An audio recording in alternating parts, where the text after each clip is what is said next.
आज हम लोग पोस्टपार्टम हेमरेज देखेंगे। चलिए लेक्चर स्टार्ट किया जाए। देखिए सबसे पहले कुछ टर्म है उसको हम लोग देख लेते हैं। पहला है एपीएच मतलब एंटीपार्टम हेमरेज। एंटीपार्टम मतलब ब्लीडिंग जो होता है ना, तो बर्थ ऑफ बेबी से पहले होता है, मतलब bleeding prior to birth of the baby. ठीक है, बेबी के डिलीवरी से पहले जो ब्लीडिंग होता है उसको क्या बोलेंगे? Antepartum haemorrhage. दूसरा होता है आईपीएच। आईपीएच मतलब इंट्रापार्टम हेमरेज। इंट्रापार्टम हेमरेज में क्या होता है कि bleeding during the delivery of the baby. ठीक है, मतलब जब बेबी होगा डिलीवरी के टाइम में, उसी टाइम में जब ब्लीडिंग होता है तो उसको हम लोग इंट्रापार्टम हेमरेज बोलते हैं। ठीक है, और यह first and second stage of labour में होता है। ठीक है, जो आईपीएच होता है इंट्रापार्टम हेमरेज, तो कौन से स्टेज ऑफ लेबर में होता है? तो first and second stage of labour में। इसके बाद आता है पीपीएच जो चैप्टर का भी नाम है। ठीक है, मतलब पोस्टपार्टम हेमरेज। ठीक है, पोस्टपार्टम हेमरेज मतलब आफ्टर डिलीवरी। ठीक है, और third and fourth stage of labour में ये होता है। देखिए मतलब ब्लीडिंग कब बोलेंगे? ऐसे तो नॉर्मली तो ब्लीडिंग होता ही है, लेकिन हेमरेज बोलेंगे कब?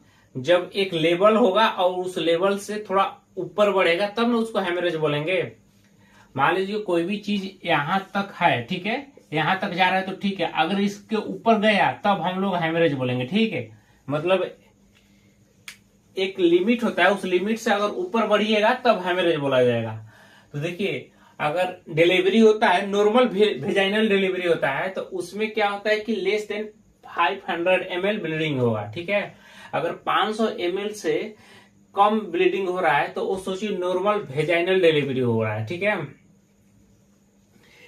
इसके बाद सिजेरियन सेक्शन जब होगा तो सिजेरियन सेक्शन में 1 लीटर से कम अगर ब्लड मतलब ब्लीडिंग होता है तो उसको क्या बोलेंगे? सिजेरियन सेक्शन में रखें। अगर इससे ज्यादा हुआ 1000 ml से ज्यादा, तब इसको हम लोग हेमरेज बोलेंगे। ठीक है, अगर 1000 ml से कम हो रहा है तो उसको हेमरेज नहीं बोलेंगे। अब देखिए मान लीजिए पेशेंट को सिजेरियन भी हुआ, ठीक है, और प्लस में हिस्टेरेक्टोमी भी हुआ। ठीक है, मतलब हिस्टेरेक्टोमी मतलब हुआ रिमूवल ऑफ यूट्रस, उसी को बोलते हैं हिस्टेरेक्टोमी। ठीक, तो इसमें क्या हुआ कि 1500 ml से अगर कम होगा तो ये नॉर्मल हुआ। ठीक है, अगर 1500 ml से ज्यादा हुआ तब इसको हम लोग हेमरेज बोलेंगे। तो सिजेरियन होगा प्लस में हिस्टेरेक्टोमी होगा तो कितना ml चाहिए? कम से कम 1500 ml से ज्यादा होगा तब इसको हेमरेज में रखेंगे। ठीक है, तो नॉर्मल वेजाइनल डिलीवरी में कितना? 500 ml। सिजेरियन सेक्शन में कितना हुआ? 1000 ml। ठीक है, और सिजेरियन प्लस हिस्टेरेक्टोमी में कितना होगा? तब 1500 ml। ठीक है, 1.5 लीटर। ठीक है, 500 ml मतलब हाफ लीटर, 1000 ml मतलब 1 लीटर, और 1500 ml मतलब 1500 ml मतलब 1.5 लीटर। ठीक, अब देखिए हम लोग क्या पढ़ रहे हैं? Postpartum haemorrhage. ठीक, तो पोस्टपार्टम हेमरेज का टाइमिंग कब होता है, मतलब ड्यूरेशन कब होता है? इसका डिलीवरी से लेके 6 वीक तक जो टाइम होता है उसको पोस्टपार्टम हेमरेज में हम लोग रखते हैं। ठीक है, तो पोस्टपार्टम हेमरेज का ड्यूरेशन कब होता है? Delivery to 6 weeks. ठीक है, डिलीवरी से लेके 6 वीक तक जो टाइम पीरियड होता है तो उसको हम लोग पोस्टपार्टम हेमरेज में रखते हैं। ठीक है, और देखिए पोस्ट मतलब क्या होता है? पोस्ट मतलब आफ्टर। ठीक है, पार्टम मतलब डिलीवरी, हेमरेज मतलब एक्सेसिव ब्लड। एक्सेसिव अगर ब्लीडिंग होगा तो उसको हम लोग क्या बोलेंगे? हेमरेज। तो पोस्टपार्टम हेमरेज मतलब पोस्ट मतलब आफ्टर, पार्टम मतलब डिलीवरी, हेमरेज मतलब एक्सेसिव ब्लीडिंग। तो आफ्टर डिलीवरी एक्सेसिव ब्लीडिंग जब होता है उसी को हम लोग पोस्टपार्टम हेमरेज बोलेंगे। ठीक है, तो यहां देखिए excessive bleeding flowing delivery till next 6 weeks. ठीक है, कितने वीक्स तक हम लोग होगा? ये 6 वीक तक। तो डिलीवरी से लेकर 6 वीक तक जो ब्लीडिंग होता है उसको हम लोग क्या बोलते हैं? Postpartum haemorrhage. देखिए इसके टाइप अकॉर्डिंग टू ड्यूरेशन हम लोग देखते हैं पहले, ठीक है। मान लीजिए सबसे पहले क्या होगा, फीटस डिलीवरी होगा, ठीक है। फीटस का डिलीवरी होगा, फीटस डिलीवरी होगा, उसके बाद क्या होगा, फीटस डिलीवरी के बाद प्लेसेंटा निकलेगा, प्लेसेंटा की डिलीवरी होगा, ठीक है। प्लेसेंटा डिलीवरी हो गया तो उससे लेके 24 आवर्स कंप्लीट होगा, ठीक है। और 24 आवर कंप्लीट होने के से 6 वीक तक, इस सब को हम लोग ड्यूरेशन को एकक में बांट लेते हैं, ठीक है। जैसे फीटस का डिलीवरी हुआ और प्लेसेंटा निकला, तो फीटस की डिलीवरी और प्लेसेंटा के बीच में जो होता है गैप, तो उसको हम लोग थर्ड स्टेज हेमरेज बोलेंगे। क्या बोलेंगे, थर्ड स्टेज हेमरेज। तो कोई आपसे पूछेगा कि थर्ड स्टेज हेमरेज क्या हुआ, तो फीटस डिलीवरी से लेके प्लेसेंटा डिलीवरी तक को हम लोग थर्ड स्टेज डिलीवरी हेमरेज बोलेंगे, ठीक है। अब जब प्लेसेंटा डिलीवरी हो गया तो उसके 24 घंटे तक हम लोग क्या बोलेंगे, ट्रू प्राइमरी हेमरेज, ठीक है। ट्रू प्राइमरी हेमरेज को बोलेंगे प्लेसेंटा डिलीवरी से लेके 24 आवर्स ऑफ डिलीवरी कंप्लीटेड, ठीक है। इसके बाद होता है secondary haemorrhage. Secondary haemorrhage 24 hours के बाद और 6 वीक्स तक ही हम लोग लेते हैं, ठीक है। तो 24 घंटे से लेके 6 वीक्स तक हम लोग को सेकेंडरी हेमरेज में इसको रखते हैं, ठीक। एक बार देख लीजिए, एंटीपार्टम हेमरेज जो होता है एपीएच, तो कब होता है, prior to birth of baby, ठीक। इसके बाद इंट्रापार्टम हेमरेज हुआ, bleeding during the delivery of the baby and first and second stage of the labour. इसके बाद होता है पीपीएच जो कि after delivery 3 and 4 stage of labour हो गया। इसके बाद normal vaginal delivery less than 5 ml delivery होगा, 500 ml ब्लीडिंग, अगर इससे ज्यादा हुआ तो हम लोग हेमरेज बोलेंगे, ठीक है। और सिजेरियन सेक्शन में 1 लीटर और सिजेरियन प्लस हिस्टेक्टोमी में 1.5 लीटर, ठीक है। और पोस्ट पार्टम, पोस्ट मतलब आफ्टर पार्टम मतलब डिलीवरी, हेमरेज मतलब एक्सेसिव ब्लीडिंग, ठीक है। Excessive bleeding flowing delivery till next 6 weeks, मतलब डिलीवरी से लेके 6 वीक तक जो होता है पोस्टपार्टम हेमरेज होता है। टाइप्स देखते हैं अकॉर्डिंग टू ड्यूरेशन, तो डिलीवरी होगा फीटस का, इसके बाद प्लेसेंटा का, इसके बाद 24 घंटा, इसके बाद 6 वीक, ठीक है। तो जब फीटस के डिलीवरी और प्लेसेंटा के बीच को हम लोग थर्ड स्टेज हेमरेज बोलेंगे, और प्लेसेंटा के डिलीवरी से लेके 24 आवर्स कंप्लीटेड जब तक होगा उसको ट्रू प्राइमरी हेमरेज बोलेंगे, और 24 आवर्स कंप्लीटेड से लेके 6 वीक्स तक हम लोग क्या बोलेंगे, सेकेंडरी हेमरेज, ठीक है। अब इसको फिर हम लोग विस्तार से अब देखते हैं, ठीक है। अब आगे हम लोग देखते हैं पोस्टपार्टम हेमरेज को हम लोग 2 भागों में बांटते हैं, ठीक है। पोस्टपार्टम हेमरेज को 2 भागों में बांटते हैं, प्राइमरी हेमरेज और सेकेंडरी हेमरेज, ठीक है। प्राइमरी हेमरेज उसे बोलते हैं haemorrhage from delivery to next 24 hours, ठीक है। मतलब डिलीवरी से लेके 24 आवर्स तक अगर हेमरेज होता है, ब्लीडिंग होता है, तो उसको हम लोग क्या बोलेंगे, प्राइमरी हेमरेज। और सेकेंडरी हेमरेज आफ्टर 24 आवर्स, ठीक है। मतलब 24 घंटे के बाद और 6 वीक्स तक अगर हेमरेज होता है तो उसको सेकेंडरी हेमरेज में रखेंगे, ठीक है।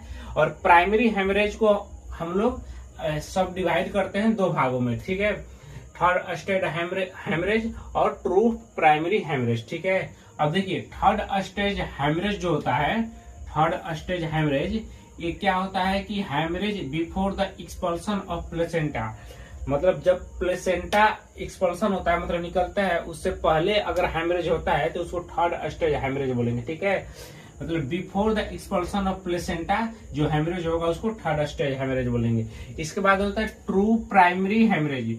ट्रू प्राइमरी हेमरेज मतलब जब प्लेसेंटा निकल जाता है उस टाइम से लेके और 24 आवर्स ऑफ डिलीवरी तक जो हेमरेज होगा उसको ट्रू प्राइमरी हेमरेज बोलेंगे, यानी haemorrhage after expulsion of placenta till next 24 hours, ठीक है। अब देखिए सेकेंडरी हेमरेज, सेकेंडरी हेमरेज किसको बोलेंगे, तो 24 आवर्स ऑफ डिलीवरी से लेके 6 वीक्स ऑफ डिलीवरी तक, ठीक है। मतलब डिलीवरी के 24 घंटे बाद से लेके 6 वीक्स तक, ठीक है। अच्छा, most common cause of secondary haemorrhage क्या होता है, रिटेन्ड बिट्स ऑफ प्लेसेंटा, ठीक है। तो most common cause of secondary haemorrhage क्या होता है, रिटेन्ड बीट्स ऑफ प्लेसेंटा। और उसी तरह पूछेगा कि most common cause of primary haemorrhage क्या होता है, तो इस केस में होता है एटोनिक। अगर मोस्ट कॉमन कॉज पूछेगा प्राइमरी हेमरेज का तो क्या बताना है, एटोनिक यूट्रस, और सेकेंडरी का क्या बताना है, रिटेन बीट्स ऑफ प्लेसेंटा। ठीक है, वही पूछेगा most common cause of postpartum haemorrhage, तो इसको भी बताना है एटोनिक यूट्रस। 90% केस में ना एटोनिक यूट्रस होता है पीपीएच के कारण। ठीक है, तो most common cause of PPH is atonic uterus 90%। इसके बाद होता है most common cause for maternal mortality, PPH के कारण होता है। ठीक है, तो मैक्सिमम अगर मैटरनल मोर्टेलिटी देखेंगे ना तो पीपीएच के कारण ही होता है। ठीक, इसके बाद देखिए साइन में देखते हैं पोस्टपार्टम हेमरेज के कॉज जो होता है, तो कॉज में इसका 40 सिम्टम आता है साइन। ठीक है, तो 40 साइन देखते हैं। तो देखिए 4 टी होते हैं, एक टी से होता है टोन, दूसरे टी से होता है टिश्यू, तीसरे टी से होता है ट्रॉमा, चौथे टी से होता है थ्रोम्बस डिफेक्ट। ठीक है, तो टी फॉर टोन, टोन मतलब किसका टोन, तो यूट्रस का टोन। ठीक है, और यूट्रस का टोन क्या हो जाता है, यहाँ यूट्रस का टोन गड़बड़ हो जाता है, तो जिससे क्या होता है कि अच्छे से कॉन्ट्रैक्ट नहीं कर पाएगा। ठीक है, जब अच्छे से कॉन्ट्रैक्ट नहीं कर पाएगा तो क्या होगा, ब्लीडिंग होने लगेगा। ठीक, इसी तरह दूसरे टी से होता है टिश्यू, टिश्यू क्या होता है, रिटेन्ड प्लेसेंटा हो जाता है। ठीक है, प्लेसेंटा का कोई टुकड़ा ना टूट जाता है, टूटने के बाद उसी में यूट्रस में ही रह जाता है, जिसके कारण वो ब्लीडिंग का कारण बनता है। ठीक, तीसरे टी से आता है ट्रॉमा। देखिए ट्रॉमा मतलब इंजुरी। ठीक है, तो कैसा इंजुरी, तो पेरिनियल एरिया में किसी तरह का अगर इंजरी होता है या सर्विक्स में किसी तरह का इंजरी होता है, तो इस सब में हम लोग क्या बोलते हैं, ट्रॉमा। ठीक है, इसके बाद टी से आता है थ्रोम्बस। अगला टी से क्या होता है, थ्रोम्बस डिफेक्ट। ठीक है, थ्रोम्बस डिफेक्ट मतलब कोगुलेशन डिफेक्ट होगा। ठीक है, अब इसी 40 को हम लोग अब यहाँ विस्तार से देखेंगे। ठीक है,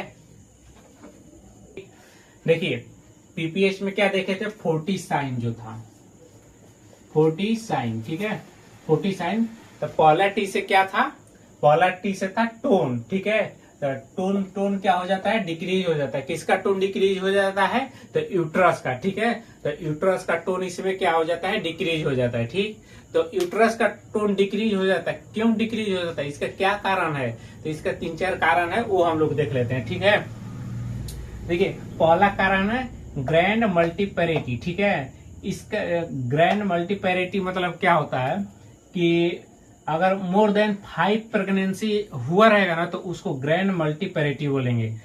मान लीजिए कि जिस मदर का अगर 5 से ज्यादा अगर वो प्रेगनेंसी कंसीव की है, मतलब प्रेग्नेंट हुई है, तो उसमें क्या होता है कि उसका यूट्रस जो होता है, उसका यूट्रस का जो टोन होता है वो बिगड़ चुका होता है। ठीक है, तो अगर 5 से ज्यादा अगर प्रेगनेंसी हुआ है तो उसका यूट्रस का टोन क्या हो जाता है, बिगड़ जाता है। अब दूसरा है previous history of atonic uterus. ठीक है, एटोनिक यूट्रस, तो प्रीवियस मान लीजिए किसी मदर्स का प्रीवियस हिस्ट्री में उसको एटोनिक यूट्रस हुआ है, तो उसको फिर से क्या चांस होता है कि उसको एटोनिक यूट्रस फिर से हो सकता है। ठीक है, तो प्रीवियस हिस्ट्री अगर हुआ रहेगा तो भी हो सकता है। तीसरा है रीजन ओवर डिस्टेंडेड यूट्रस। ठीक है, इसका मतलब ये हुआ ओवर डिस्टेंडेड यूट्रस, मतलब कि मान लीजिए कोई बैलून है और बैलून में एक आप लिमिट तक उसमें अगर पानी डालेंगे तो वो फूलता है। ठीक है, अगर लिमिट से ज्यादा अगर उसमें पानी डाल लेते हैं,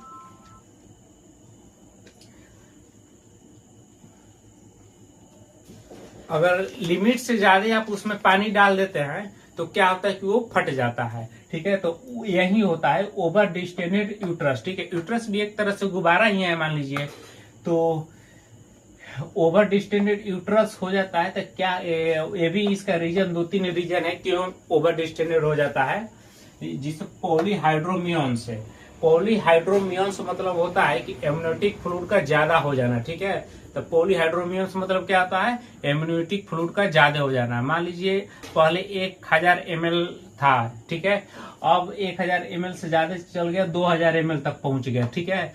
तो अब क्या होगा, मान लीजिए पहले गुब्बारा में पानी 1000 ml अटता था, अब उसमें आप 2000 डाल दिए, तो वो ज्यादा फूलेगा ना, तो ज्यादा ओवर डिस्टेंडेड होगा, ज्यादा फूलेगा, तो इससे क्या होगा, यूट्रस का टोन घट जाएगा, ठीक है, यूट्रस का टोन घट जाएगा। इसके बाद है ट्विन मल्टीपल प्रेगनेंसी। अगर ट्विन रहेगा, जिसे कि बेबी ट्विन रहेगा या 2 से ज्यादा रहेगा, ठीक है, ट्विन रहेगा या मल्टीपल प्रेगनेंसी रहेगा, तो इससे क्या होता है कि मान लीजिए गुब्बारा में हम थोड़ा सा इतना सामान रख सकते हैं, मतलब उतना ही रखने के लिए सामान बना है, ठीक है। अगर उसमें हम 2 रखे या 2 से ज्यादा रखे तो वो ज्यादा फैलेगा, तो ओवर डिस्टेंडेड होगा, तो वो भी यूट्रस के टोन को डिक्रीज कर देता है, ठीक है। इसके बाद आता है मैक्रोसोमिक बॉडी, ठीक है। मैक्रोसोमिक बॉडी में देखिए, ऐसे तो नॉर्मली फीटस का जो देखते हैं हम लोग, मतलब बेबी का वेट कितना होता है, बेबी का वेट होता है लगभग 2.5 से 3 kg, ठीक है। लेकिन वही बेबी अगर 4 kg का हो जाए तो वेट ज्यादा हो जाएगा, जिसके कारण क्या होगा, यूट्रस फूल जाएगा, तो ये भी ओवर डिस्टेंडेड यूट्रस हो जाएगा। किसके कारण, बेबी का वेट ज्यादा होने के कारण, मतलब 4 kg से ज्यादा हो जाएगा, तो ये भी 4 kg या 4 kg से ज्यादा हो जाएगा, तो ओवर डिस्टेंडेड यूट्रस हो जाएगा। और यूट्रस क्या हो जाएगा, टोन इसका घट जाएगा, ठीक है। जब टोन घट जाएगा तो क्या हो जाएगा, पीपीएच होने का संभावना ज्यादा रहता है। तो पीपीएच मतलब पोस्टपार्टम हेमरेज होता क्यों है, यही सब रीजन है, ठीक है। इसके बाद क्या होता है, हाँ, एक और इसमें है यूट्राइन माल फॉर्मेशन, ठीक है, या फाइब्रॉइड्स। देखिए यूट्राइन माल फॉर्मेशन या फाइब्रॉइड, देखिए जब अगर यूट्रस के अंदर किसी भी तरह का माल फॉर्मेशन होगा, चाहे वो कंजेनाइटल हो, जिसके अंदर अगर यूट्रस के अंदर अगर मान लीजिए सेप्टम प्रेजेंट है, ठीक है, यूट्रस के अंदर क्या प्रेजेंट हो, सेप्टम। अगर यूट्रस के अंदर सेप्टम प्रेजेंट हो और उस सेप्टम पर प्लेसेंटा चिपक जाता है, ठीक है, मान लीजिए उस सेप्टम पर क्या चिपक गया, प्लेसेंटा, तो उस जगह पर प्लेसेंटा अलग हो ही नहीं पाता है, ठीक है। अगर जब वो प्लेसेंटा अलग होगा तो क्या होता है कि वहां पर ब्लीडिंग होने लगता है, जब वो ब्लीडिंग होगा तो वहीं पीपीएच होगा, मतलब वहीं पोस्टपार्टम हेमरेज हो जाएगा। ये समझ में आया। यूट्राइन माल फॉर्मेशन में ये बताया आपको कि अगर यूट्रस के अंदर किसी भी तरह का माल फॉर्मेशन हो, चाहे वो कंजेनाइटल हो, जिसके अंदर यूट्रस के अंदर अगर सेप्टम प्रेजेंट हो और उस सेप्टम पर प्लेसेंटा चिपक गया, तो उस जगह पर प्लेसेंटा अलग नहीं हो पा रही है। तो अलग अलग होने के लिए जब अलग ये सेप्टम और यूट्राई मतलब सेप्टम और यूट्रस दोनों ये सब जब अलग होगा, तो उस समय क्या होगा कि ब्लीडिंग ज्यादा होने लगेगा। जब ब्लीडिंग ज्यादा होगा तो इसी को पीपीएच मतलब कॉज कर देगा। एक होता है इसमें फाइब्रॉइड, ठीक है। वैसे भी तो आप लोग जानते हैं कि फाइब्रॉइड क्या करता है, फाइब्रस होता है, ठीक है। फाइब्रॉइड क्या होता है, फाइब्रस होता है।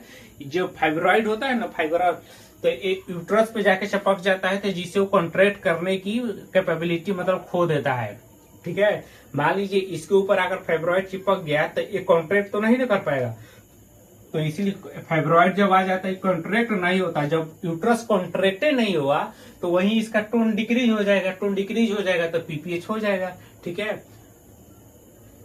तो ठीक है, देखिए पहला टी हम लोग पढ़ लिए कि टोन डिक्रीज हो जाता है, किसका डिक्रीज हो जाता है, यूट्रस का, ठीक है। इसके बाद दूसरा हम लोग टी से पढ़ रहे हैं टिश्यू, ठीक है। दूसरा टी से क्या होता है, टिश्यू कैसा टिश्यू, द रिटेन्ड प्लेसेंटा या पार्ट्स ऑफ द प्लेसेंटा, ठीक है। टिश्यू मतलब कैसा टिश्यू रहेगा, तो रिटेन्ड प्लेसेंटा या पार्ट्स ऑफ प्लेसेंटा। देखिए अगर प्लेसेंटा की पकड़ बहुत अच्छी हो तो वह यूट्रस से जल्दी नहीं छूटता है, ठीक है। अगर प्लेसेंटा अगर बहुत जोर से चिपका हो तो यूट्रस से जल्दी छूटता ही नहीं है। अगर वो छूटेगा तो यूट्रस के कुछ पार्ट को लेके छूटेगा, ठीक है। जब वो छूटेगा तो क्या करेगा, यूट्रस के कुछ पार्ट को लेकर छूटेगा, ठीक है, जिसके कारण क्या होता है, पोस्टपार्टम हेमरेज। तो रिटेन्ड प्लेसेंटा या पार्ट्स ऑफ प्लेसेंटा उसमें रहेगा जुड़ा हुआ, तो क्या होगा जब वो छूटेगा तो प्लेसेंटा यूट्रस के कुछ पार्ट को लेकर छूटेगा, जिससे पीपीएच कॉज हो जाता है। इसके बाद देखिए मॉर्बिडली एडहेरेंट प्लेसेंटा, ये क्या होता है कि मान लीजिए प्लेसेंटा बहुत जोर से चिपक गया हो यूट्रस में, तो उसको क्या बोलेंगे, मॉर्बिडली एडहेरेंट प्लेसेंटा। यह 3 तरह का होता है, प्लेसेंटा एक्रेटा, इनक्रेटा और परक्रेटा। ठीक है, 3 तरह का होता है, प्लेसेंटा एक्रेटा, इनक्रेटा और परक्रेटा। अब इसमें क्या होता है कि देखिए जब प्लेसेंटा क्रॉस कर चुका होता है इंडोमेट्रियम को, ठीक है, और इंडोमेट्रियम को क्रॉस कर इसके बाद और तो और कहाँ चल जाता है, मायोमेट्रियम में। ठीक है, जब ये मायोमेट्रियम में चल जाता है तो इस तरह का केस बनता है, प्लेसेंटा एक्रेटा, इनक्रेटा और परक्रेटा। ठीक है, और मान लीजिए कोई चीज इतना जोर से चिपक जाता है, इतना जोर से चिपक गया है कि जब इसको खींचेंगे या ये बाहर निकलेगा तो इस पार्ट को भी साथ में लेकर आएगा। जब ये पार्ट को साथ में लेकर आएगा तो वही पीपीएच का कारण बनता है, वही पोस्टमार्टम हेमरेज होता है। ठीक है, 2 गो टिप पढ़ लिए। अच्छा, और इसमें एक होता है प्लेसेंटा सकिन चुरेटा। ठीक है, और तीसरा पार्ट क्या होता है, प्लेसेंटा सकिन चुरेटा। इसमें क्या होता है कि देखिए अगर प्लेसेंटा का एक बड़ा लोब है, मान लीजिए प्लेसेंटा है, अगर प्लेसेंटा का एक बड़ा लोब है, ठीक है, और इससे एक छोटा सा स्मॉल लोब जुड़ा हुआ है, ठीक है, प्लेसेंटा सकिंग चुरेटा हम लोग पढ़ रहे हैं। ठीक है, मान लीजिए प्लेसेंटा का एक बड़ा लोब है और इससे एक छोटा लोब जुड़ा हुआ है, ठीक है, और ये कनेक्ट हो जाता है किससे, ब्लड वेसल से। किससे कनेक्ट होता है, ब्लड वेसल्स, और ये कनेक्ट रहता है ब्लड वेसल से। ठीक है, तो अगर प्लेसेंटा को एक बड़ा लोब है और उसके साथ एक छोटा लोब जुड़ा है तो दोनों आपस में बहुत अच्छे से जुड़ा रहेंगे। ठीक है, जिसका ब्लड सप्लाई दोनों में होते रहेगा, किसके थ्रू, ब्लड वेसल्स के थ्रू। ठीक है, जब डिलीवरी होगा तो डिलीवरी के बाद बड़ा वाला प्लेसेंटा तो निकल जाएगा। ठीक है, डिलीवरी होगा, डिलीवरी के टाइम बड़ा वाला प्लेसेंटा निकल जाएगा और छोटा वाला प्लेसेंटा उसी में रह जाएगा। यही जब छोटा वाला प्लेसेंटा रहता है ना तो रिटेन प्लेसेंटा हो जाता है। ठीक है, यानी प्लेसेंटा का कुछ हिस्सा उसी में रह जाता है। ठीक है, तो बड़ा वाला बाहर तो आ जाता है लेकिन उससे जुड़ा हुआ लोब जो अंदर ही रह जाता है, जिसे को क्या बोलते हैं, रिटेन प्लेसेंटा ना। अगर रिटेन प्लेसेंटा छोटा वाला रहेगा तो जिसके कारण क्या कॉज कर देगा, पीपीएच। ठीक है, इसके बाद आता है तीसरा टी से क्या हुआ, ट्रॉमा। पहला टी से क्या बोले, टोन डिक्रीज यूट्रस का, दूसरा टी से क्या देखे हम लोग, टिश्यू का, और तीसरा टी से देख रहे हैं ट्रॉमा। ट्रॉमा मतलब क्या होता है, इंजरी। ठीक है, ट्रॉमा मतलब इंजरी। और किस तरह का इंजरी, अगर मान लीजिए पेरिनियल पार्ट में या रीजन में किसी तरह का इंजरी हुआ, टीयर हुआ या रप्चर हुआ, ठीक है, या सर्विक्स रप्चर कर गया या टीयर कर गया, या यूट्राइन रप्चर हुआ, या इपीजियोटोमी कट लगा हुआ हो, या इंस्ट्रूमेंटल डिलीवरी के टाइम में कोई कट लग गया हो, तो उस टाइम में क्या होता है, इंजरी हुआ रहता है, उसकी ट्रॉमा हो जाता है, जिसके कारण से क्या होता है, ब्लड मतलब ज्यादा बहता है, जिसको हम लोग हेमरेज बोलते हैं। और क्या बोलेंगे, इसी हेमरेज को पोस्टमार्टम हेमरेज, क्योंकि डिलीवरी के बाद होता है तो इसलिए पोस्टमार्टम हेमरेज बोलेंगे।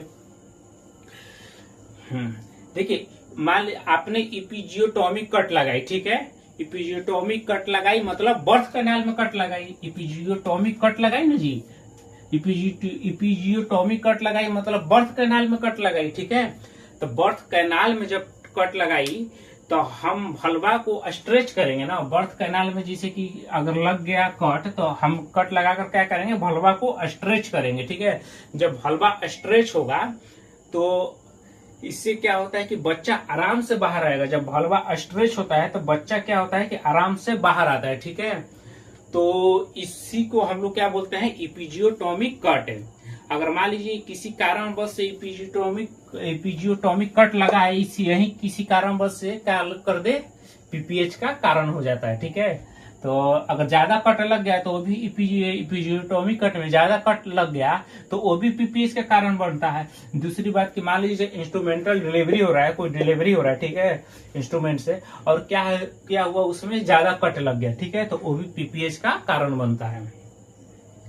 अब चौथा टी से है थ्रोम्बिन। ठीक है, चौथा टी से क्या है, थ्रोम्बिन। थ्रोम्बिन, ठीक है। तो थ्रोम्बिन में क्या होगा, तो इसमें कोगुलेशन डिफेक्ट हो जाता है, ठीक है। थ्रोम्बिन में क्या देखेंगे हम लोग, कोगुलेशन डिफेक्ट हो जाता है, या प्लेटलेट्स का एक मतलब डिक्रीज हो जाता है, प्लेटलेट्स काउंट जो होता है डिक्रीज होता है, या फाइब्रिनोजेनेमिया हो जाता है, ठीक है। फाइब्रिनोजेनेमिया हो जाता है, या DIC, ये सब रीजन है, ठीक है। थ्रोम्बिन और एक 40 था, तो ये थ्रोम्बिन जब कम होगा तो क्या होगा, PPH होने का मेन वजह हो जाएगा। अब देखिए कोगुलेशन डिफेक्ट होगा, DIC, अच्छा एक और है इसमें DIC, कोगुलेशन डिफेक्ट होगा, DIC होगा, प्लेटलेट्स नंबर डिक्रीज हो जाएगा, फाइब्रिनोजेनेमिया हो जाएगा, ठीक है। ऐसी सिचुएशन में क्या होगा कि ब्लड कोगुलेट ही नहीं होगा, जब कोगुलेट ही नहीं होगा तो क्या होगा, ब्लीडिंग ज्यादा होगा, ठीक है। तो प्रेगनेंसी के ड्यूरिंग फाइब्रिनोजेन बढ़ जाता है, आपको पता है ना, प्रेगनेंसी के ड्यूरिंग क्या होता है, फाइब्रिनोजेन बढ़ जाता है।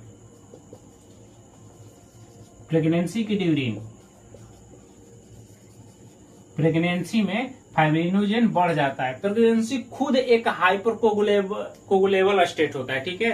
प्रेगनेंसी खुद एक हाइपर कोगुलेबल स्टेट होता है, और प्रेगनेंसी के दौरान फाइब्रिनोजेन बढ़ जाता है, ठीक है। अब देखिए अगर बहुत ज्यादा ब्लीडिंग होता है तो बहुत सारे क्लॉटिंग फैक्टर बाहर निकलेंगे, ठीक है। मान लीजिए बहुत ज्यादा ब्लीडिंग हो गया तो बहुत सारा क्लॉटिंग फैक्टर बाहर निकलेगा, ठीक।